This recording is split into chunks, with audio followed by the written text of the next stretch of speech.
Welcome to the table for the Friday, July 3, 2026 installment of Mark Plus. Back with us, Ernie Goss, Chris Robinson. Gentlemen, good to have you here. Good to be.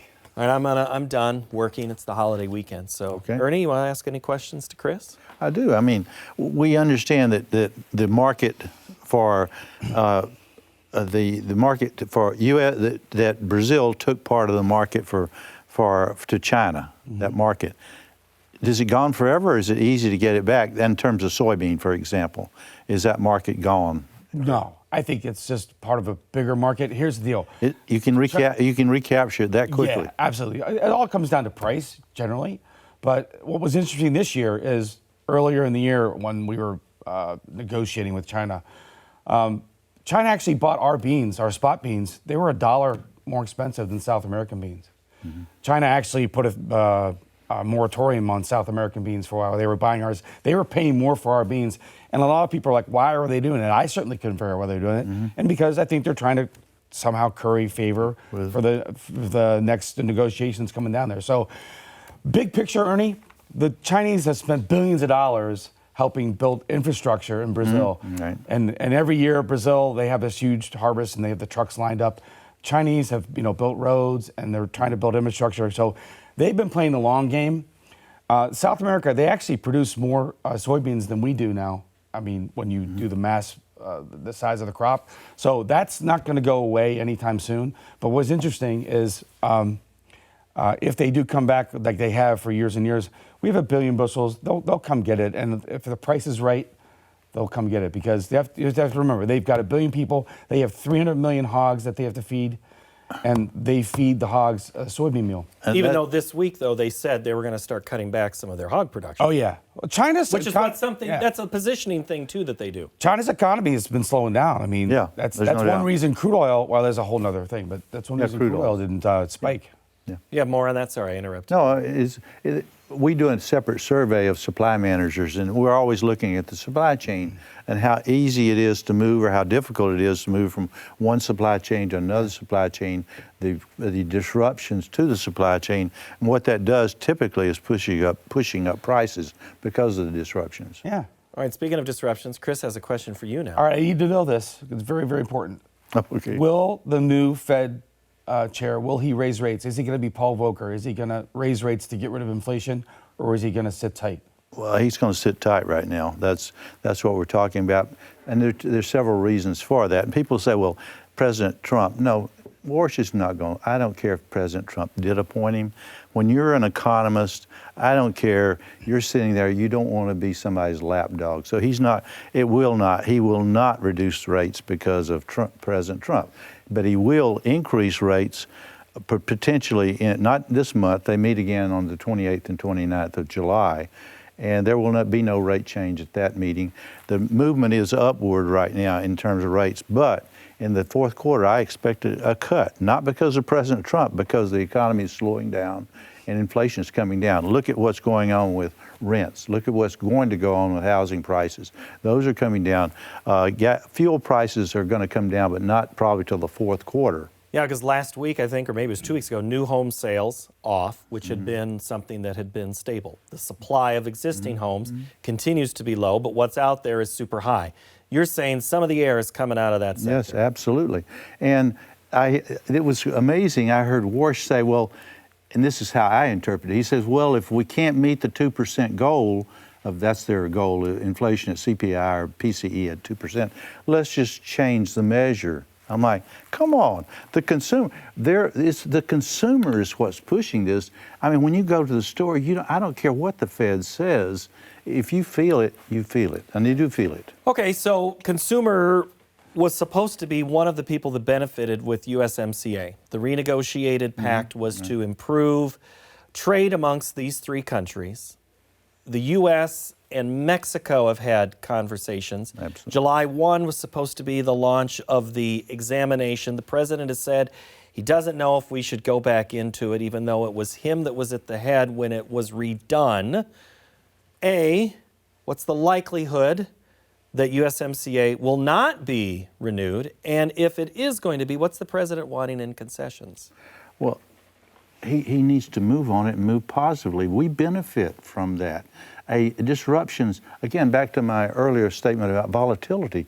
This creates so much volatility about buying, whether you're buying or selling in Canada. There in Kearney, the Canadian individuals, the citizens, are getting quite tired of Americans, and we're like, he's not speaking for me. I love Canadians or whatever, and we've seen it. And again, I'm not putting President Trump down. In many ways, he's a great president, done some great things, but he's also done some things that weren't so good, and that's in the area of trade. If we need, the problem is he's, I think, gambling a little bit, thinking he can negotiate harder. I don't think that's necessary. Let's cut a deal. Let's get it done. Let's cut out that the uncertainty. Do you find that answer to be in line with anything you've been looking at? Every week, you know who the best buyer of our corn is? Week after week after week after week after week. Yeah, Mexico. You know who else takes a ton of our lean hogs? Mexico. Yeah, right. And also Canada. That is one thing that we've had tremendous demand for old crop corn. I mean, I can't imagine what the price of corn would be if every week it's been on fire for our corn. And Mexico's there. And I'm like, when I hear about he's going to go get tough with them, I'm like, geez, don't get too tough because we don't want to lose that demand. Last week on the program we discussed Mexico has changed some of their livestock setup. They are starting to do expansion of facilities. Mm-hmm. The screwworm has kept that border closed. What happens, talk about market destruction, what happens if Mexico just starts doing a whole lot more of the cattle industry on their side of the border? Well, if the border opens up and we get more beef coming into the U.S., of course, that would tend to push prices down.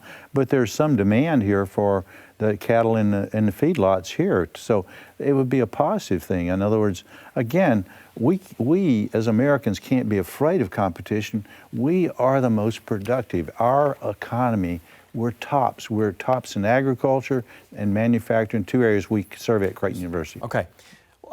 I'd love to keep doing this. I have a list of things I need to get to, and it ties right into this one for you, Chris. Okay. Scott in Wisconsin wants to know, corn looks pretty cheap. Am I buying it now as a cattle feeder for my yearly needs? Absolutely. I mean, it's like everything else. If you know you're going to need it, and we just dropped 80 cents, And the way you do that is you can still buy it. Yeah, we've had a bounce since this USDA report, but we just got absolutely hammered heading into this USDA report, the contract lows, right? And market's very, very oversold.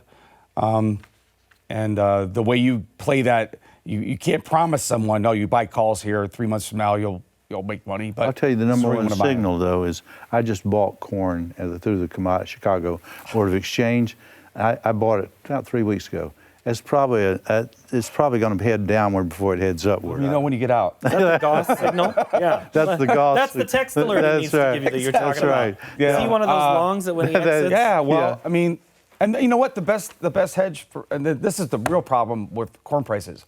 A lot of U.S. farmers were sitting on corn, didn't do anything because here we go. After we got the big spike, 487. That was I think it was a 1.5 year high. We hit it twice, 487, 47. So you had two chances after starting the year, really on our heels. And people's hindsight's always 20/20. But all I can say is when you get to 1 year highs and prices, move some corn. Don't wait till it's at 1 year lows. It's time and time again, and that's the problem. A lot of farmers were caught, and it's one of those things. Oh, puts never work. And then when you need them most, you don't have them.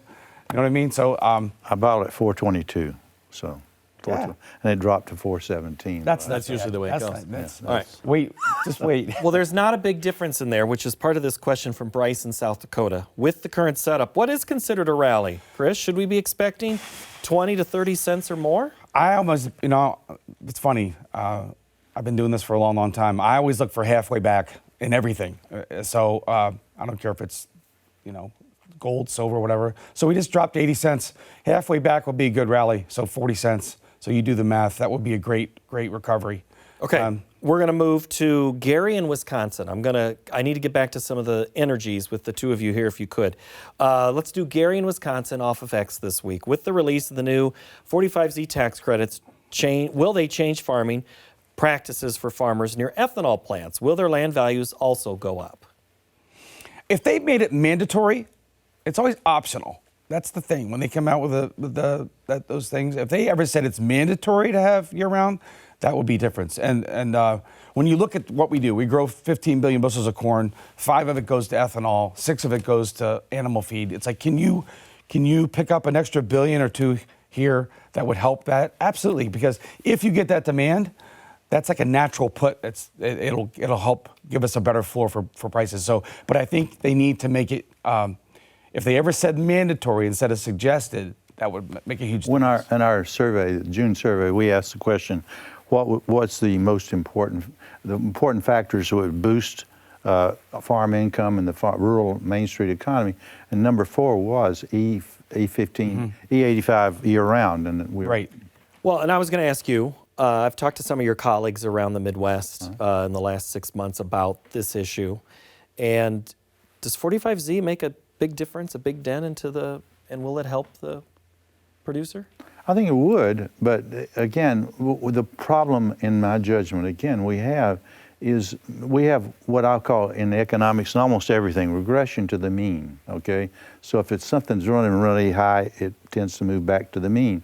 But the problem is we have intervention from the government and they abort that. So in fact, you think you're going to move back up to corn at $5 a bushel. Well, you have some trade interventions which destroy that. You don't have regression to the mean. So ethanol is very important, and year-round ethanol would be quite positive. But I don't think it solves all the problems that we're seeing out there.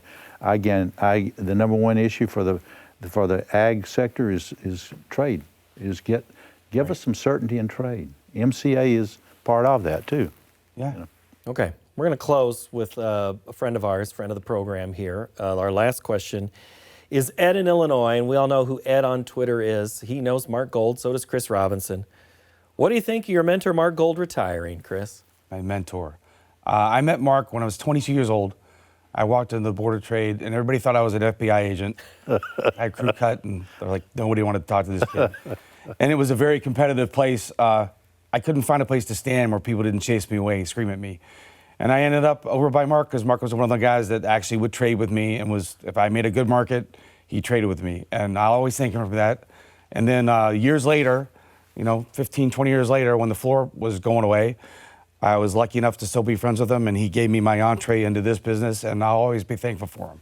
So, and here we are, good sitting person. here. Yeah. He's the reason you had to fill in for him one time, Absolutely. and that's how we got you here. Absolutely right. So in that sense, it all worked out. And why is Ernie Goss here? We don't know. We still don't know, but you know what? We'll invite you back again around Thanksgiving. How about that? I always look forward to it. I do too. Ernie Goss, great to see you again. Thank you so very much, here. sir. Chris Robinson. Thanks. Thank you very much, and thank you, everybody, for watching. Next week on the TV show, we're going to talk about the squid squabble off the Oregon coast, and Ted Seifert will come here and sit in the chair. Thank you so much for joining us.